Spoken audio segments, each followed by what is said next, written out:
Once again, 50 Cent has used a situation to further his cause. This time, the conversation centers on the game's recent $7 million legal loss. A court verdict addressing serious charges of domestic violence now requires the football player to sell his mansion in order to pay for the damages. Social media is ablaze with satire and criticism, and the internet is responding quickly. 50 Cent has increased public awareness of this situation and helped it worsen. What is receiving greater attention is the dispute's underlying pattern. We was busting real bullets. One of my homies got hit, he's still alive, and in jail, but yeah, man, like, we was shooting, they was shooting, shit was crazy, and I don't even know who fired first shot. I just know we were shooting it. There are worries about deeper behavioral connections because the accusations against the game are consistent with past claims made against other corporate executives. Some are now wondering if this is just another instance of unbridled authority being abused. This conflict between 50 Cent and the game began in the early 2000s and was based on a well-known argument that G-Unit first facilitated with Dr. Dre's assistance. The game's lifespan was tensions quickly increased despite 50 Cent's important contribution. Court battles, public accusations, viral encounters, and lyrical jabs were among the violent fallout from their professional breakup. It has been over 20 years since the conflict began. Hip-hop history will continue to be shaped by this long-running controversy, which has been sustained by public interviews and digital platforms. My issue with Game is I don't know what happened with him, period. But he felt so hurt. He really looked up to you. How could you have an assessment on a person who's flip-flopped their entire career? He almost bipolar. If you watch it, like the way he does things, like he'll do it like he's extremely emotional. And by attacking the game with a flurry of memes and disparaging remarks, 50 Cent carried on with his practice of online warfare. The game accused 50 of being a snitch in one notorious phone call, to which 50 responded by mocking the game's early days in the business. On social media, the video went viral, intensifying the already existing animosity. Let's move on to the current situation. Due to a court decision, the game's mansion has been formally reoccupied. The farm was taken in order to pay off a lawsuit worth millions of dollars. Not only that, but 50 Cent wasted no time transforming the circumstance into a positive one. His compelling and accurate post sent the incident into the viral realm. He adopts a deliberate approach as opposed to a haphazard one. 50 Cent's public persona now revolves around criticizing celebrities. From making fun of Wendy Williams to demeaning U-Rule and Young Buck, the trend is evident. The most recent entry to that growing list is the game. However, the targets are not limited to the game. 50 has also responded to fresh accusations by focusing more on Diddy. 50 Cent utilized his platform to express his disdain for surveillance footage that CNN had shown that was connected to a significant court case. A nasty caption on one post that featured the hotel footage raised questions about Diddy's public defense. The digital endeavor marked the start of evaluating each case update. As a public opinion tribunal, 50 Cent has frequently made barbs using his online platform. Despite Diddy's serious legal troubles right now, the criticism has just become worse. He cool and we good. It ain't no drama. I ain't gonna see 50 and whoop his ass at 40 years old. Then it goes to extremely aggressive. 50's like an asshole. 50 can't rap. He went overseas and he had an issue with Memphis Bleak and Jay-Z on stage. He asked me about Piggy Bank, so he could say I don't have a problem with nobody. 50 had problems with like Nas, Fat Joe, and I think the Locks at that time. I really wanted to hold down G-Unit, you know what I'm saying? But like these were guys that really influenced my, my life. 50 has published detailed analyses of purported cover-ups, analogies to Harvey Weinstein, and nebulous suggestions that more incriminating evidence may be available. The post presents a never-ending quest for complete visibility as an ongoing internet inquiry. The game, another longtime target, was skillfully pulled back into the spotlight by 50 when Diddy was embroiled in legal troubles. At this point, the rapper's future also doesn't appear bright. To put things in perspective, the game suffered a significant legal setback in 2016. The Priscilla Rainey, a competitor on his She's Got Game reality show on VH1, filed a lawsuit against him, claiming that he behaved improperly while filming. According to court filings, Rainey was abused on camera after being made to drink, but the production stayed silent. The most detrimental aspect is that the game allegedly never showed up in court to defend himself. Consequently, the judge rendered a default judgment of $7.1 million. This kind of fine is not insignificant. You know, the kind that lasts a lifetime. The payment has been a major problem since that decision, and Rainey's staff is working harder to collect through enforcement actions. Let's move on to the current situation. The official judge is impatient. According to a court ruling, the game's lavish Calabasas estate may be sold. A big pool, secured entry, and affluent vistas are hallmarks of this $4 million property. However, it will not pay off the entire debt of $7.1 million. Approximately $3 million remains in his possession. If 50 is going to be a power in hip-hop at any moment from now, it's like 50 back, he got to be standing next to me. And so, yeah, we started to distance ourselves when we were recording Hater to Love It. That was one of the nights where we ain't... Priscilla Rainey has made gradual but steady progress in collecting her judgment in the interim, with about $400,000 already recovered from royalties. Rainey would receive nothing. The game had advertised on social media for years. But legally speaking, she is doing more than that. In the end, the attempt by the game to conceal the home's ownership prompted the court to take action. It was incorporated under the name JTT as a shell business. The court considered Holdings' action to be dishonest. That approach failed miserably and just made things worse. Then, when the mayhem was reaching its peak, Rick Ross came into play. Despite his personal connection with 50 Cent, he used the occasion to ridicule the game. As the public roasting grew more intense, pals and rivals joined in.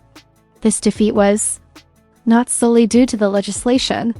The media and industry saw it as a total breakdown of their image. He had to be made fun of by Rick Ross. He immediately stated in an Instagram headline that he might lose his Calabasas house due to the game. One of the other gifts Ross included with it was a picture of a man dancing in swimwear, which is clearly offensive and is considered online trolling. It's me and 50 ran into each other at a popular strip club in Hollywood, West Hollywood, called AOD, Ace of Diamonds. We didn't really run into each other. I knew that he would be there, so I pulled up. Because like I said, everything with me and 50 needs to happen face to face. That was our relationship when we was face to face. You know what I'm saying? It only gets misconstrued when we can't see each other. That if he get in my face, he gonna have to show up as like Curtis, and I'm gonna have to show up as Jason Young. We were friends, and we made great music. He can't make great music with nobody else. But the game didn't tolerate that kind of behavior. According to reports, Ross sent Ross a message that burned the timing into his DMS. He wrote, "That Olympic will kill you before the Twinkies do.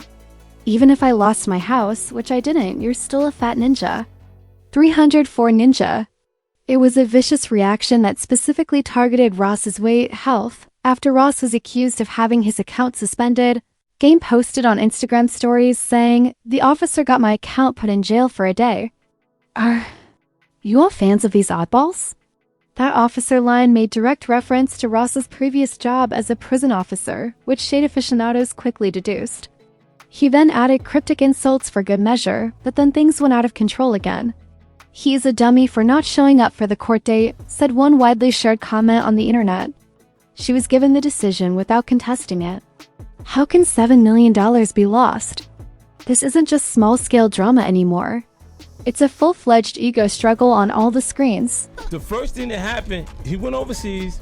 His first week numbers came back. He said something about Jay because he's supposed to have ran into Memphis Bleak and had some sort of beef. First, I was trying to get in contact with Jay because I was like, he just got off. Like, Jay will stomp him out. You see what I'm saying? Like, I'm like, wait, let me get in contact with him to stop him from going back. I can fix it before it actually happens. And then before I could actually get to him, I went up and he was calling the radio station saying, "Yo, put me on the air, put me on the." His way of trying to fix that situation was saying, "I don't have no problem, not with Jay-Z, not with Memphis Bleak, but I don't have a problem with nobody. I don't have anything to do with that record, piggy bank that 50 Cent got or anything else." So he was trying to separate from you completely. I'm like, all right, well then get rid of him before he even get a chance to make the statement, since he's saying it internally over and over. So I'm not gonna wait for him to say it publicly. And I said it first, and then it got into, that's why we got this office. The outcry was swift, and social media was ablaze with reactions, with most people claiming that Priscilla Rainey won the game without any opposition, that he continued to be active online, that he skipped the hearing, and that he seemed shocked when the court moved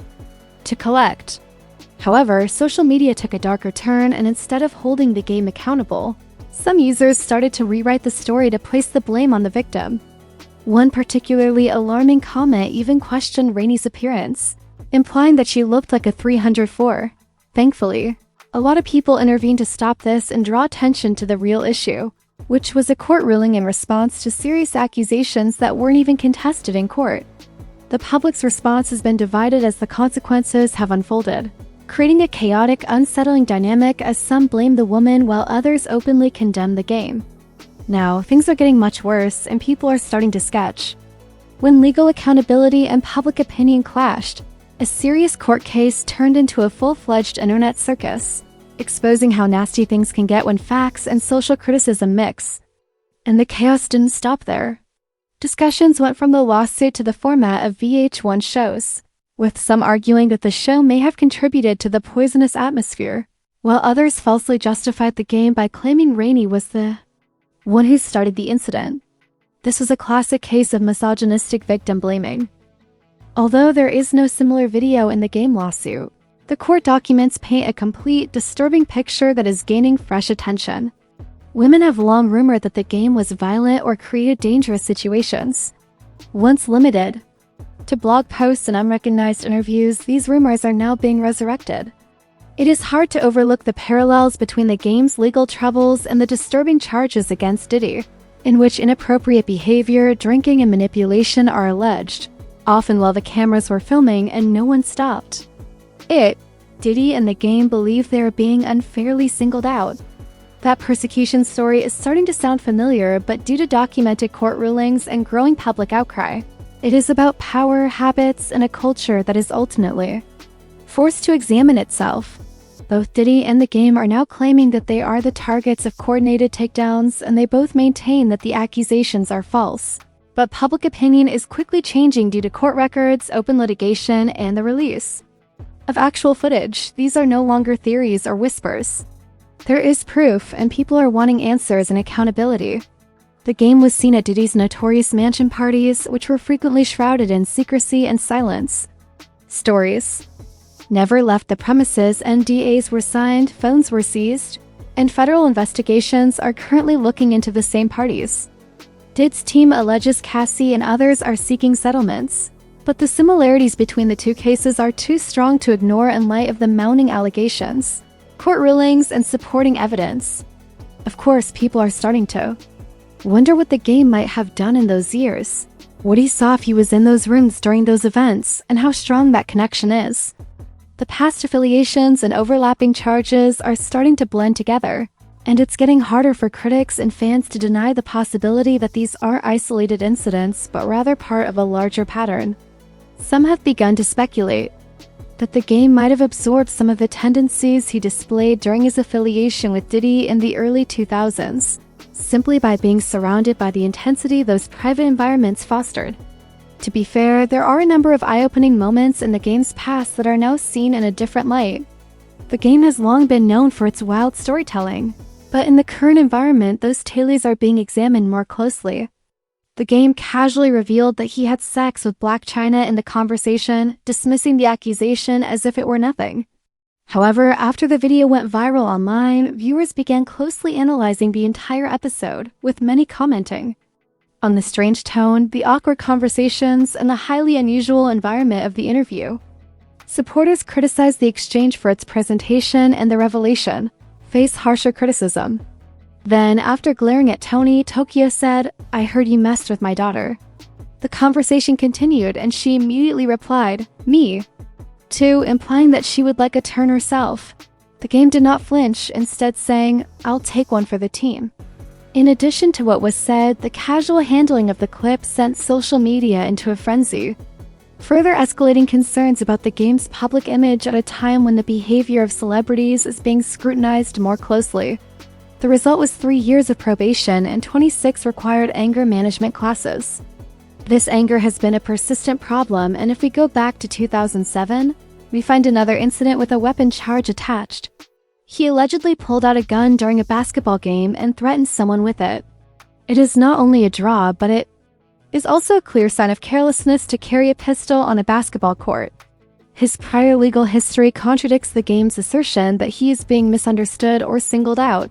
And the evidence keeps growing. He was sentenced to 60 days in prison, 150 hours of community service, and 3 years in prison after entering a no-contest plea to the 2007 felony firearms charge.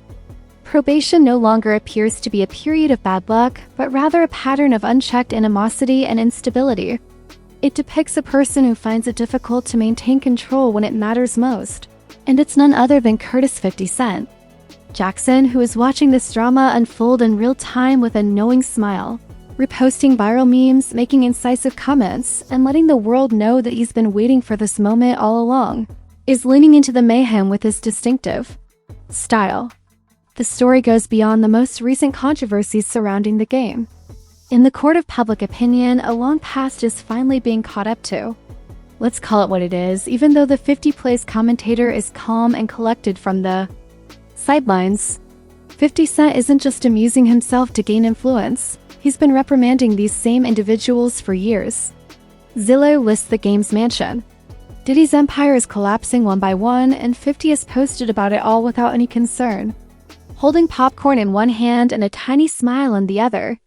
Don't assume that this is the end, though, because he's already creating a documentary trailer titled G-Checks and Lawsuits. He might even release a soundtrack to go with it. This is just one example of how he turns controversy into a campaign. Just ahead of the curve? Does the game simply represent another artist whose fame couldn't top Fallout's?